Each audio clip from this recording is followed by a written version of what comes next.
तुम्ही बार्बी डॉलचं नाव नक्कीच ऐकलं असेल, पण तुम्हाला माहिती आहे का, या बार्बी डॉलच्या निर्मितीमागे एका आईची मोठी प्रेरणादायी कथा दडली आहे. चला तर जाणून घेऊया त्यांच्याबद्दल. नमस्कार, मी अनुष्का आणि तुम्ही पाहतात कलाकार दिनविशेष भाग 309 पावर्ड बाय GoPrack.com. आपण कितीही मोठे झालो तरी खेळणी आपल्याला प्रिय असतात. मुलींसाठी बाहुली म्हणजे तर जीव की प्राण आणि या बाहुलीमध्ये सर्वांनाच आवडती बाहुली म्हणजे बार्बी डॉल. प्रत्येकाने बार्बी डॉल साठी हट्ट केलाच असेल, तर स्वतःच्या वेदनेतून दुसऱ्याचे जीवन बदलणारे आत्मविश्वासू संवेदनशील उद्योजिका व बार्बी डॉलच्या निर्मात्या रूथ हॅडलर यांचा जन्म 4 नोव्हेंबर 1916 मध्ये डेन्व्हर कोलोरॅडो येथे झाला. त्या लहानपणापासूनच बोलक्या, आत्मविश्वासू, धाडसी स्वभावाच्या होत्या. तसेच हुशार, जिज्ञासू, कल्पक होत्या. त्यांना लहानपणीच व्यावसायिक कल्पनांमध्ये रस होता.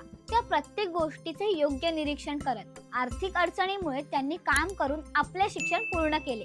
कष्ट, संघर्ष व कुटुंबियांच्या आधारात त्यांचे बालपण गेले. संपूर्ण व्हिडिओ पाहण्यासाठी आपल्या कलाकार YouTube चॅनलला नक्की भेट द्या.